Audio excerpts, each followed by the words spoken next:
Hi, so welcome back to all of your easy updates. I hope everyone is happy, good and perfect. तो क्या आप लोग ने भी सुना है ऐसे कहते हुए किसी को, या फिर आप कभी खुद इस बात को कहते हैं कि हमें इंग्लिश समझ में अच्छे से आ जाती है, या फिर हमें थोड़ी कम आती है, या फिर वो भी नहीं आती है। एंड जब हम बोलने जाते हैं तो हम ब्लैंक हो जाते हैं, या फिर हमको पता है हमें क्या बोलना है, पर हम इंग्लिश में वर्ड ढूंढ रहे होते हैं, है ना। वी फंबल, बेसिकली उसको बोलते हैं फंबलिंग करना। हम वर्ड्स के लिए फंबलिंग कर रहे होते हैं, ठीक है। तो उसके लिए क्या करना चाहिए?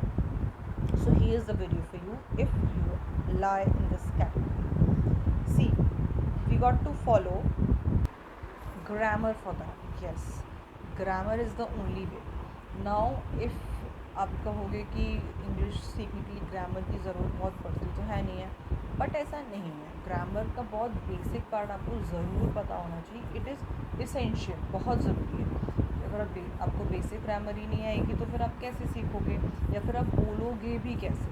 इवन इफ़ रॉन्ग भी तो भी नहीं। इवन आप बेसिक ग्रामर भी सीख जाते हो और उसमें भी अगर आप गलत बोलते हो तो चलेगा, क्योंकि आप बाद में करेक्ट कर सकते हो। पर अगर आपको पता ही ना हो कि आपको पर्टिकुलरली सेंटेंस में हेल्पिंग वर्ब क्या लगानी है, सब्जेक्ट क्या लगाना है, यू विल नेवर। सो हम क्या पढ़ने वाले हैं आज? बेसिक ग्रामर, जो आपको ज़रूर पता होना चाहिए for speaking if you are a beginner. And beginner में भी जो स्टेजेस होती हैं उसमें भी बहुत बिल्कुल ही बिगिनर, यू नो। सो अगर मैं शुरू करूँ वर्ब्स और सब्जेक्ट के कोऑर्डिनेशन के साथ। सब्जेक्ट क्या होता है, वर्ब क्या होता है, आप सबको पता होगा।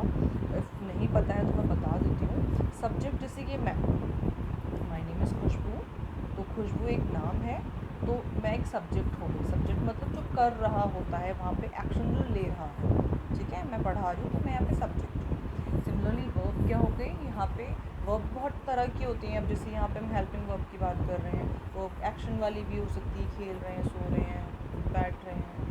और आपकी वर्ब कौन सी हो सकती हैं, जो एम डज डू, जो मैं अभी आपको बताने वाली हूँ कि आपको किस सब्जेक्ट के साथ कौन सी वर्ब यूज़ करनी चाहिए। जैसे कि आपको आई के साथ हमेशा एम लगाना है।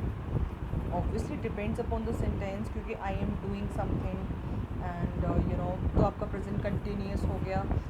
आई एम कुकिंग द फूड। अच्छा, I am Khushboo, my name is Khushboo, I am Khushboo, तो यहाँ पे भी आपको आई एम लगाना था।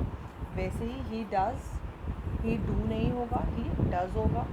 वैसे ही वी डू होगा, वी डज़ नहीं होगा।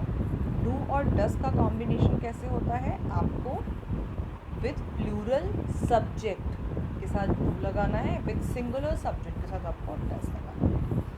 पता कैसे चलेगा सिंगुलर कौन सा है, प्लूरल कौन सा है? आपको याद रखना पड़ेगा। ही, शी, इट, ये सब आपके सिंगुलर होते हैं।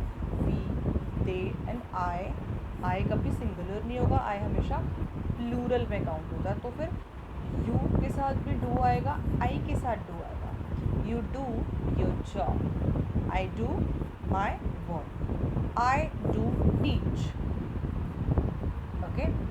He does all the you know, doing anything, ठीक है। now did is the helping verb we use in past tense।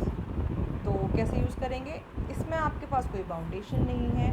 You did the cleaning, you did play, he did gaming, he did go to school, anything you can take for example।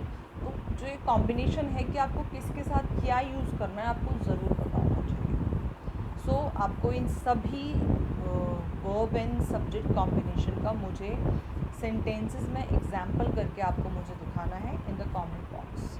Now if we go further with simple present tense. Simple present tense क्या होता है? Basically बहुत simply इसको समझना हो तो हम simply जो अभी राइट नाउ कर रहे हैं, जैसे मैं आपको पढ़ा रही हूँ, ठीक है, तो मैं आपको पढ़ाती हूँ, मैं आपको डेली पढ़ाती हूँ। अगर मैं आपसे मैं आपको पढ़ाती हूँ डेली, कभी इस टॉपिक पे, कभी इस टॉपिक पे, तो ये हम सिंपल प्रेजेंट में बात कर रहे हैं। एंड सिंपल प्रेजेंट में जब हम बात कर रहे हैं तो अब मुझे बोलना है, मुझे लैंग्वेज यूज़ करनी है, तो मुझे ग्रामर यूज़ करनी पड़ेगी। तो हमें उसके रूल्स पता होने चाहिए।